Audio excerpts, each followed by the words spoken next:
கார்த்திகை தீப திருவிழாவை முன்னிட்டு பழனி முருகன் கோவிலில் ஏற்றப்பட்ட மகாதீபம் மற்றும் சொக்கப்பனையை திரளான பக்தர்கள் கண்டு ரசித்தனர். கார்த்திகை தீப திருவிழா தமிழகம் முழுவதும் உள்ள சிவன் மற்றும் முருகன் கோவில்களில் வெகு சிறப்பாக கொண்டாடப்பட்டது. இதன் ஒரு பகுதியாக திண்டுக்கல் மாவட்டம் பழனி முருகன் கோவிலில் விமகார்த்திகை தீப திருவிழா வெகு விமர்சையாக கொண்டாடப்பட்டது. இதையொட்டி அருள்மிகு தண்டாயுதபாணி சுவாமிக்கு சிறப்பு பூஜைகள் செய்யப்பட்டு மலை மீது உள்ள தீபஸ்தம்பத்தில் மகாதீபம் ஏற்றப்பட்டது. இதனைத் தொடர்ந்து பனை ஓலைகளை கொண்டு செய்யப்பட்டிருந்த சொக்கப்பனையும் தீயிட்டு எரிக்கப்பட்டது. இந்நிகழ்ச்சியில் ஆயிரக்கணக்கான பக்தர்கள் கலந்து கொண்டு அரோகரா முழக்கத்துடன் சுவாமியை வழிபட்டனர். இதேபோல் திருவள்ளூர் மாவட்டம் திருத்தணி அருள்மிகு சுப்பிரமணிய சுவாமி திருக்கோவிலில் கார்த்திகை தீப திருவிழாவை முன்னிட்டு மூலவர் முருகப்பெருமானுக்கு சிறப்பு அபிஷேகங்கள் ஆராதனைகள் செய்யப்பட்டது. இதனைத் தொடர்ந்து பட்டு அங்கவஸ்திரம் அலங்காரம் செய்யப்பட்டு உற்சவர் முருகப்பெருமான் வள்ளி தெய்வானையுடன் வெள்ளி மயில் வாகனத்தில் மாட வீதியில் எழுந்தருளினார். இதனைத் தொடர்ந்து சிறப்பு பூஜைகள் செய்து மகாதீபம் ஏற்றப்பட்டு சொக்கப்பனை கொளுத்தப்பட்டது. இதனைத் தொடர்ந்து மலைக்கோவில் நேரெதிரில் உள்ள பச்சரிசி மலை உச்சியில் மிகப்பெரிய கொப்பரையில் 50 மீட்டர் திரிகொண்டு 300 கிலோ நெய்யில் மகாதீபம் ஏற்றப்பட்டது. இந்நிகழ்ச்சியில் ஆயிரக்கணக்கான பக்தர்கள் கலந்து கொண்டு சுவாமி தரிசனம் செய்தனர். வேலூர் கோட்டையில் உள்ள அருள்மிகு ஜலகண்டேஸ்வரர் ஆலயத்தில் பிரதோஷத்தை முன்னிட்டு நந்தி பகவானுக்கு சிறப்பு அபிஷேகங்களை செய்து மகா தீபாராதனை நடைபெற்றது. இதனைத் தொடர்ந்து ஆலயத்தின் வெளியே சொக்கப்பனை கொளுத்தி கோபுரத்தின் மீது மகாதீபம் ஏற்றப்பட்டது.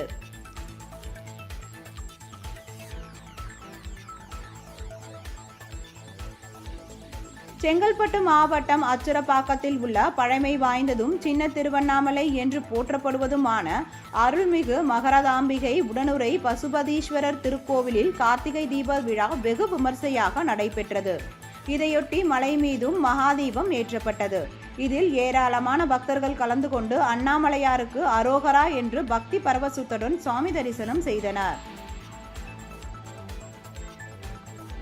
கன்னியாகுமரி மாவட்டத்தில் உள்ள சிவன் கோவில்களில் பிரதோஷ வழிபாடு வெகு சிறப்பாக நடைபெற்றது. இதன் ஒரு பகுதியாக நாகர்கோவிலை அடுத்த களியங்காடு பகுதியில் உள்ள சிவன் கோவிலில் நந்தீஸ்வரருக்கு மஞ்சள் திரவியம், மாப்பொடி, பச்சரிசி, இளநீர், தேன், பால், தயிர், சந்தனம், விபூதி உள்ளிட்ட பொருட்களால் அபிஷேகம் செய்யப்பட்டது. இதனைத் தொடர்ந்து நந்திபெருமான் வண்ண மலர்களால் அலங்கரிக்கப்பட்டு தீபாராதனை நடைபெற்றது. இதில் ஏராளமான பக்தர்கள் கலந்து கொண்டு சுவாமி தரிசனம் செய்தனர். புதுக்கோட்டை மாவட்டம் பொன்னமராவதியை அடுத்த தேனிமலையில் அமைந்துள்ள அருள்மிகு சுப்பிரமணியர் திருக்கோவில் அப்பகுதியில் மிக பிரசித்தி பெற்றதாகும்.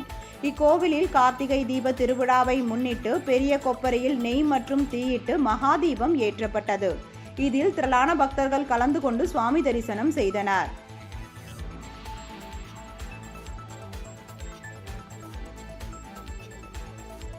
செங்கல்பட்டு மாவட்டம் திருக்கடங்குன்றத்தில் அமைந்துள்ள உலக பிரசித்தி பெற்ற அருள்மிகு திரிபுர சுந்தரி உடனுரை வேதகிரீஸ்வரர் திருக்கோவிலில் இந்து சமய அறநிலைத்துறையின் கட்டுப்பாட்டில் உள்ளது. இக்கோவிலின் முக்கிய விழாக்களில் ஒன்றான கார்த்திகை தீப திருவிழா வெகு விமர்சையாக நடைபெற்றது. அப்போது 250 லிட்டர் கொள்ளளவு கொண்ட செப்ப குப்பரையில் மகாதீபம் ஏற்றப்பட்டது. மலை கோவிலிலும் மலையடிவாரத்திலும் தீப தரிசனத்திற்காக காத்திருந்த பக்தர்கள் தீபத்தை பக்தி பரவசத்துடன் தரிசனம் செய்து மலைவலம் வந்தனர்.